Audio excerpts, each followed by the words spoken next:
Hello, healthy family, and welcome to today's Mindset Monday. Thank you so much for coming and sharing some time with me. I love and appreciate you all.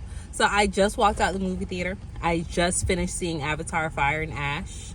I saw it in 3D, not my favorite. So I'm sitting here trying to let my eyes adjust. Although this 3D wasn't horrible, it wasn't bad. I'm glad I didn't have to pay an upcharge because, but I normally do not see things in 3D, but like the regular standard was stupid. So here we are. But I had to sit here and share my sentiments because, in my opinion, I went by myself. In my opinion, this is not the best Avatar. Storyline is okay. It feels kind of agenda pushing. I feel the agenda. I feel some of that. I see the heart chakra coming through, right? We are family. We are one big happy family. But then like you see the token Caucasians sprinkled in there, right? That's because the avatars, the colored people, the blue ones, the green ones, they are fashioned and modeled after black people, right? The nature that they hold. But one thing that kept screaming throughout this whole movie, this whole series in general: stop giving your light away so freely, okay? And sorry if y'all hear this drumming. This guy that drums, he is the epitome of persistence. I don't know if he's in a band or if he's just doing this for donations. I don't know. I don't really talk to him. But he's been out here drumming for years, okay? So if y'all hear that, it's my own personal soundtrack, okay? But yeah, I just wanted to say, stop giving your light away so freely to people. People can become like you. They will emulate you, right? They say imitation is the greatest form of flattery, but they will never be you. They will never be the original blueprint, but it's never on you to judge how a person wants to show up in life. Just like when they say we shouldn't judge or decide who lives and who dies. It's the same thing. Like, let that person live. Now, when someone imitates you and starts biting off your originality and your authenticity, if they seem to do it better than you, or they get more notoriety than you, that can be frustrating, yes. But there's something pushing behind that energy or their agenda that is allowing them to be seen more in the forefront. Sometimes people will imitate you. They will gain the traction.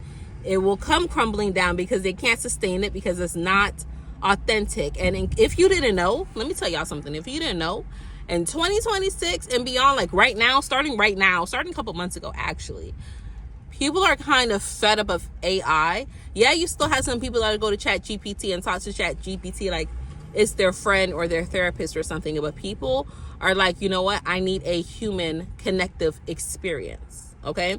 So when someone is trying to imitate and they're not being authentic, there's only so long that the gimmick can be ran. Eventually it's going to catch up to them. All right.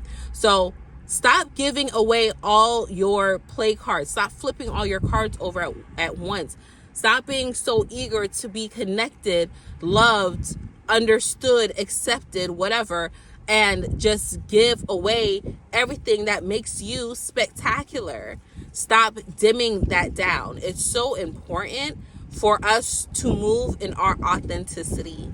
Okay? It's so important for us to move to our authenticity and not invite everyone over that smiles or has, some of the same thoughts as us to the fucking cookout. Okay? Like, enough is enough, because that's how bitches get got. I'm just gonna say it that way. Stop laying out all your cards. You gotta hold some tricks to the trade. Some things are meant to be secret. Some things are meant to be sacred, okay? Don't give it away to everyone just for the sake of connection or conforming, all right? Do your heart's desire, but make sure that you do it fully, authentically to yourself, and listen to your gut when you get those gut feelings, when you get those warnings, when you get those, those intuitive nudges, all right? And when you find something that you love so much, that you're so passionate about, whether it be a thing or a person, don't hold back from doing whatever you can to preserve it or cherish it. Allow yourself to be vulnerable. It's okay. It's okay. Even if that person or that thing cannot give back to you in a way that you feel, that you feel like that they can give it back to you like 100-fold. If you have something or someone that you love so completely and thoroughly that you would check out for them, do it with your whole heart and your whole soul. And don't care about what anybody else says. That is what you share all your light with. That is who you give all your energy to. That is what you pour into. Okay? This we are one family is 100% true. But in families, you have some cousins that you messing with and some cousins that, they can't ride. They can't get in the session. We ain't passing to them. You understand what I'm saying? You got some uncles that you not gonna, sit on their lap, or you not giving them no hugs and kisses because they're a little bit too, okay? There's two sides to every coin. So that's where your gut feeling, your intuition comes in at. That's where it comes in at, right? Not moving from fear, but again, always moving from love. All right? So that is that. I don't want to do a whole, deep dive into the movie, but just be mindful of who you let into your space, who you give your life force to, because like I said, there's lots of peoples out here, and vampires really do exist. Some people really do get off at sucking and draining your life force energy away to almost the last drop, but then they don't want to kill their food source, so they leave you there to marinate and then come back and hit you up 2 days later and get their fixin'. Okay? So protect yourself at all costs. Protect yourself, whether you're praying that in, calling that in, lighting a candle, reading the Bible, reading the Torah, whatever that is. Protect yourself before you give your light to people. Okay? I'm trying to keep this on a light level so you all can feel me, but I'm about to stop doing that. My videos is realized I have like almost 1,000 videos on my channel. My channel's been up for like 6 years now, and I've always kind of talked over some people's heads, but we about to take it to another notch. Like, no more fundamental. I'm talking to the chosen enlightened ones, those that are ready to move and soar. Like, we're past middle school, we're in high school, about to graduate, and we're skipping collegiate and going right into our doctorates. Like, mind-bending shit is what I'm about to get into here. But yeah, other than that, I love you all. This is the last Monday of 2025. And here's some things that you should do before you walk into 2026. You should start doing this now. It's actually every quarter you should be doing this. So this is really like a winter solstice check up, okay? But it's a beautiful time to get this done based on the numerology and even the days, right? Do this about New Year's, right, by July 3rd. Sorry, I got a phone call. I'm recording on my Ascendant Infinite Goddess line, so I got to answer that, okay? Ascendant Infinite Goddess is going to answer whenever you call, 786-828-8722. But I was saying, by like January 3rd, just to kind of keep the momentum or the spark going, I would declutter. Send the signals out that you're ready for something new to come in. So clean out your flipping car. Okay, clean your car out. My truck, my husband's truck, it stays pretty, clean. I don't really let the boys eating here too tough, right? Declutter your closet, declutter your phone. I went through my phone the other day and I deleted like 500 contacts, no exaggeration. Times from when I was a team mom on the kids cheer and football team. My children are 23, 20 years old. Like, what the fuck? Why do I still have their fucking team mom's numbers in here? Even though I live in a small city, and sometimes like I'll run into them and I'll be like, oh yeah, I have your number. No, not no more. I don't. People from when I was in the financial world, different partners and clients and stuff. And I don't need all this stuff.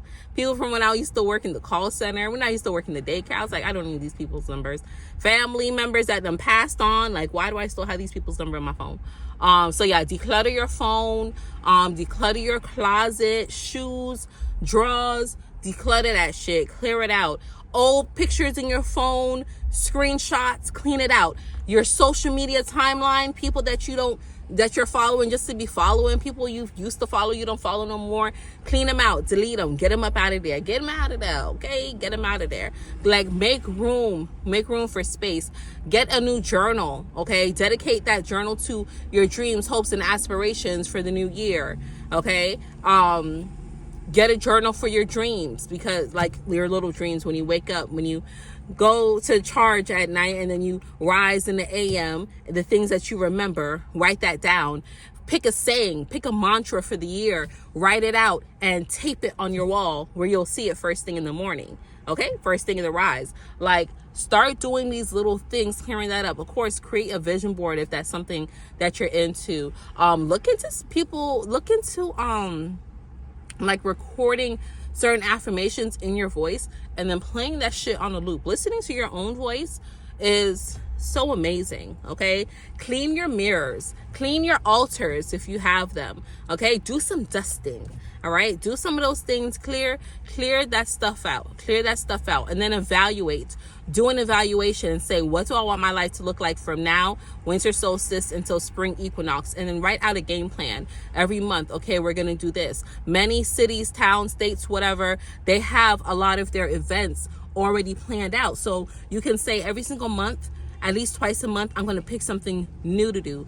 You don't have to be spending money for it, using money for it. There's plenty of free stuff, right? You're like, I'm going to go to a new restaurant and eat these appetizers, or I'm going to go to this park that I've never been to and walk around, or I'm going to try hiking or camping, or I'm going to drive 50 miles away from my home, something like that. Map that out. 2 new things every month. When you have a plan, when you have something to look forward to, when you put it in your calendar, it's like a cognitive response. It makes you go look for those things. So those are some things that you can do for the last couple days. I think New Year's is Thursday, right? So 3 days, 4 days left in the new year. Boy, 4 days left. 4 days left until January, bro. Where did the year go? Wow, what a year I had. I had such a beautiful year. I had a year full of ups and downs, but everything was so synchronistic. Everything. All the tears, all the laughs, everything was so synchronistic. And thank you all for being a part of that journey with me.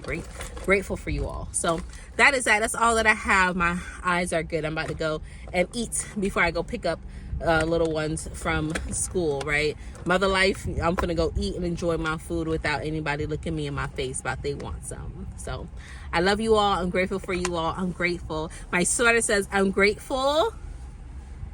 Oh, can you see it? There it is. But I want more.